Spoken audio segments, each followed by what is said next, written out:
G'day there folks, my name's Daryl. That's the name my mum and my father gave me when I was born. Beanie comes from my family name, Bean, which is what most of my friends call me, Beanie, and that's why I decided to call my channel Beanie Draws. This video is for my mum, who unfortunately passed away last week after a 2-year battle with ovarian cancer. She fought with great strength, determination and resilience, and even when the doctors said that there was nothing that they could do, she decided to keep battling in the hope of proving them wrong. She was an incredibly crafty person, making things from clothes to jewelry, art. As a matter of fact, the week leading up to her death, she was crafting together some bits of wood because she was planning on making a bunch of earrings with them. She also opened my eyes to the world of cross-stitching, which is something that, if I can figure out how to do, I think it'd be pretty cool to turn some of my art into cross-stitch patterns. As a matter of fact, if memory serves me correctly, I think she might have actually done that with one of my old drawings once. Evidently, I got a lot of my creativity from her. She wasn't a drawer, but she loved to create. And when I visited her house the other day after her passing, I discovered she had started a painting by numbers project before she went to hospital, and I'd like to help her finish that, maybe if I can. She had a sarcastic wit to her, which was her way of coping with the bad luck in her health, and probably where I get my approach to tackling bad news as well. For example, some of the bad luck she had in health was Meniere's disease, which is a disease which affects the ears and balance, and she would have some dizzy spells every now and then. Some of those dizzy spells which could last for hours. When she was in hospital on Mother's Day, the doctors asked her if they could get her anything, and she responded with, "A new body would be lovely." That was her sense of humour when dealing with bad luck, which I really admired, and I think that's probably where I get my attitude to bad luck sometimes. Just throwing out some sarcastic humour. She could only do so much with the situation she was in, so she decided to make light of it, because what else can you do? This whole situation has taught me that we have very limited time on this earth, and we need to make the most of every moment of those. Don't take anything for granted. But what really upsets me the most is the fact that this could probably have been prevented. Her form of cancer was ovarian cancer, and she told me that during her battle, she actually asked for her ovaries to be removed after giving birth to my sister and myself during the 80s. The doctors apparently didn't because they didn't see the need to, or the risks outweighed the benefits. She was always about prevention because her mother died of breast cancer, and she was always getting screenings to make sure that she didn't develop breast cancer as well. She always protected her skin, she didn't smoke, she took all precautions she could to avoid cancer, yet in the end, it still took her life. I'm not 100% sure what happened when she asked to have her ovaries removed, but she was insistent about fighting for the rights of women to do what they want with their bodies in order to preserve and prevent cancer for themselves.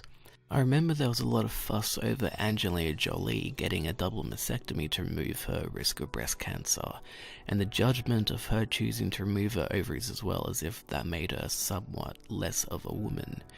If my mum was allowed to do the same thing in the 80s, she'd still most likely be with us right now. Her request was probably rejected because of the risks associated with that kind of procedure.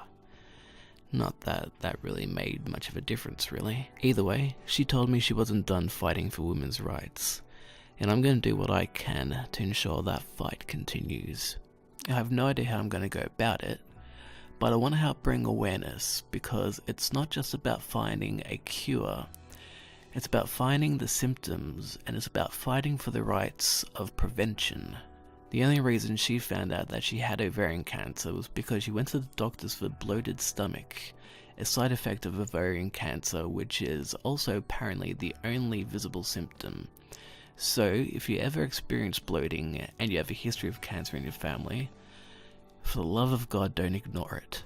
I'm upset because my mum was robbed of her chance of seeing my niece, her granddaughter, growing up thanks to cancer. I know she'll be watching from up above, but she should be allowed to be down here with us, experiencing it at first hand, because that's one of the things that she told me that she was fighting for, to see her granddaughter, my niece, grow up. And she was robbed of that.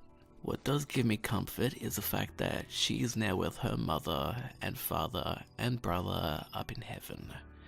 She can rest now, but I won't. I won't rest. I'm determined to put my talents that she gave me to good use. I'm determined to find a way to improve the world. So hopefully we lose those people to cancer. On her last coherent night, she asked me, "Are you going to go and get an owl tattoo?" Which took me by surprise because she never showed any interest towards tattoos. If anything, I think she didn't like them. Perhaps it was the painkillers making her a bit delirious, but I decided to take that as a sign. And that's why I drew this picture, as a potential tattoo design. I might do another version, see if there's a better design that I can come up with, but I wanted to draw this for her. Her favourite colour was blue, which I think made a really nice backing colour for this one. She knew I loved birds as a kid, and I still love owls, so this was a fitting tribute, I felt. She also really, really loved Tweety Bird. Not an owl, but still a bird. And, depending on who you talk to, technically dinosaurs are birds, or birds are dinosaurs, whichever the way the paleontologists consider it nowadays. And on a final note, I wanted to thank everyone who sent their well wishes and prayers over the last 2 years. It's been difficult because, as people said, "I hope your mum gets better," I was watching her struggle and get worse. Lovely well wishes, but I didn't really know how to respond. I also know I'll be getting a lot of messages from this video. Presumptive, I know, but I have an amazing supportive community and I know you all love what I do here and I've helped a lot of you, but for this video, please forgive me if I don't necessarily respond to comments. I'll be reading them and I appreciate your love and support, but responding might be a little bit too much for me at the moment. I'll see how things go. I also have some other videos nearly ready to go. I'm just waiting until I'm feeling a bit more with it to finish those videos. I just wanted to get this video out there so you know what's happening and to spread awareness for ovarian cancer and to thank you for the love and support. It's been a rough 2 years, a very tough month and an incredibly tough week, but I've got tough blood in me. My mum was a strong battler and I'll do my best to stay strong as well. I'm gonna miss you, Mum, and I'll always love you. Cheerio for now.